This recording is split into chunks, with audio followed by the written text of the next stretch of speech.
Greetings. I am Legacy Moon, and this is True Crimes and Mysteries. I just want to do a quick video on something that I saw. There is a school in Virginia, and you probably won't believe me, but it's called Red Neck Elementary School. Yes, Red Neck Elementary School in Virginia.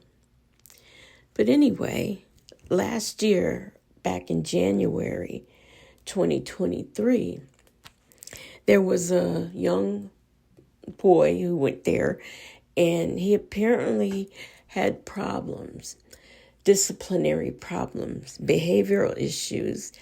Now, I don't know if he was any type of special needs child, but the 6-year-old boy was obviously a handful because the year before they had put him out. And you figure 6 years old and, now being 5. I mean, he was 5 back then, rather. So anyway, he comes to school with a gun, and the principal was made aware of this 3 times, and she didn't do anything. And the boy took the gun out and shot his teacher. I have so many questions. Like, first of all, why didn't she do anything? And then they said after the shooting, she closed her office door. So I'm very curious as to why she chose not to do anything. And then I really would like to know, how does a 6-year-old get a gun? This is 2024. Why are parents not locking these things up? A child shouldn't be able to locate their parent's gun, let alone take it and leave the house with it. So this is what happened. And so the principal has been charged, not with the shooting, but she got like a child neglect or something like that. I don't know. I'm sorry for that.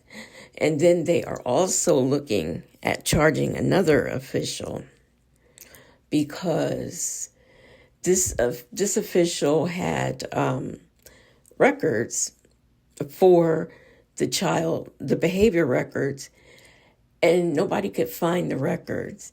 And the police eventually found the records in this person's car. So she may be charged with something as well. I don't understand these 2 ladies. I really don't. But anyway, this news clip I've provided will explain everything clearly. Also, I'm not going to come back at the end. So I'd just like to say, I am Legacy Moon. I thank you for your attention. I would like to, because I forgot, to welcome my current subscribers and my guests and visitors. Welcome to all. So don't forget to thumbs up the video, and I'll talk to you in the next one. Tonight about the shooting at Red Neck Elementary School that left a teacher with permanent injuries. We now know why the former assistant principal, Dr. Ebony Parker, is facing several felony child neglect charges. Welcome to News 3 at 5. I'm Jessica Larche. And I'm Pari Cruz. Thank you so much for joining us this evening. Now, the grand jury report says that the assistant principal, Dr. Ebony Parker, ignored several warnings that the child had a gun. Yeah, the report also says that Parker closed her office door when she learned about the shooting inside her school on January 6, 2023. We have team coverage tonight of this 30-page report, and that begins with News 3 reporter Ellen Ice. The common theme in the report is the blatant disregard for multiple warnings by multiple people that the child may have had a gun on January 6th of last year. The report detailing how Assistant Principal Ebony Parker took no action and because of that is facing felony charges. The report states Parker is facing 8 counts of child neglect, 1 for each of the bullets in the gun that the 6-year-old boy pulled on his teacher, Abby Zwerner. Only 1 shot was fired, the gun jamming after that first shot was fired, although 7 more bullets were loaded. According to the report, the boy had a repeated history of violent behavior at school, to include choking a teacher and hitting and spitting on a teacher's assistant.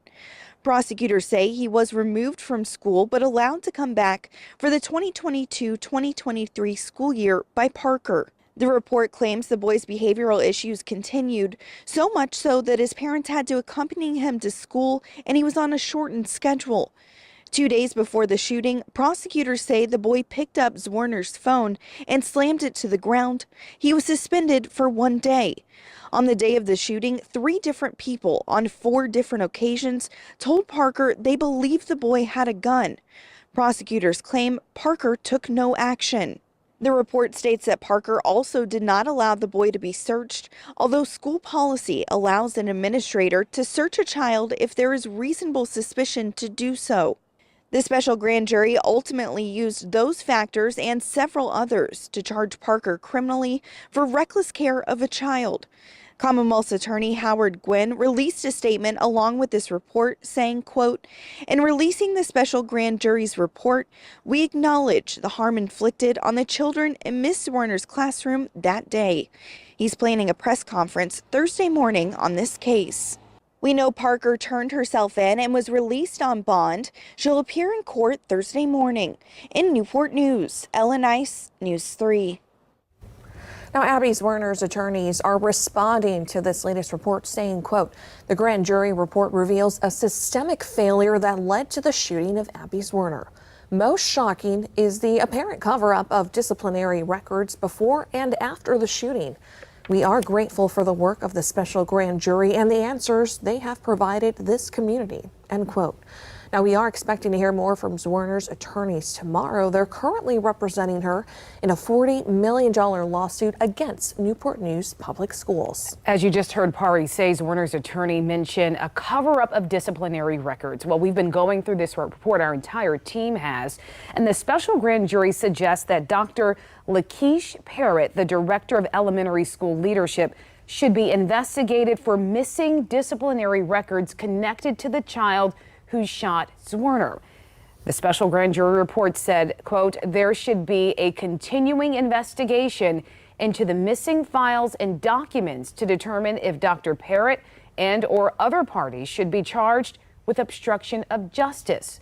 Now, the grand jury report also cites major gaps in security systems at Rich Neck, including a broken door system that delayed police from entering the building during the shooting for at least 1 minute. The report says, had it not been for a custodian who let them in, it would have guaranteed a probable massacre, as many more children and faculty would have been seriously injured or fatally wounded. Now, that report also said the former assistant principal and the former principal, Brianna Foster Newton, ensured their own safety when learning of the shooting. The report said, quote, Dr. Parker went into her office and closed the door until the police arrived. Ms. Foster also closed her door. The grand jury went on to say that the school receptionist, confused by the lack of information and lack of direction, found her composure, called 911, and locked down over the PA system. The report also said after the shooting, Ms. Zwerner had walked from her classroom down the hall and into the main office, where she actually passed out in front of Mrs. Foster's door. Ms. Foster allegedly opened the door, saw Ms. Zwerner, and shut that door again.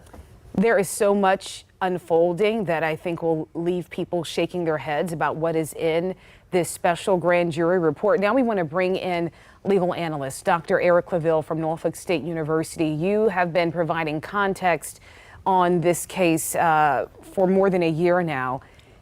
There are some startling things in here, and we have to start with this report saying 4 times there was gross negligence on behalf of Dr. Ebony Parker, the former assistant principal, in this report. Well, one thing about this report is the extensiveness of it. The 11-panel grand jury, with their investigation, found gaping holes not only in security, but ignored ignored warnings about the student. It also showed that possible more charges will be coming with the additional investigation, with possibly the covering up or obstruction of justice of certain materials. So one thing about this particular report is very in-depth. It seems that they were very thorough, and it seems that there will be further revelations about what took place, not just on that day, but leading up to that day. And according to the recommendation, hopefully something coming out better for protection of the students. Absolutely. Now, you mentioned something very important, that there were so many things leading up to that day. Now, one question that I think a lot of us are wondering, with all information that we're now seeing, is what exactly took so long to get these charges on the record? Can you break that down for us? Well, again, this was a very unfortunate incident and something that we haven't seen, something that doesn't occur every day. There were many things that took place. We're talking about a school. We're talking about the age of the students, and we're also talking about a minor, right? And documented history of issues with the minor, which we see in the report and has also been reported across this news station and others. So the fact that it did take a while shows that they wanted to be extremely thorough. They didn't want to leave any stones uncovered, and they wanted to make sure that they were fair and equitable across the board. And what we're finding is that it just wasn't the shooting that took place based on the report. It just wasn't the behavioral issues in the past.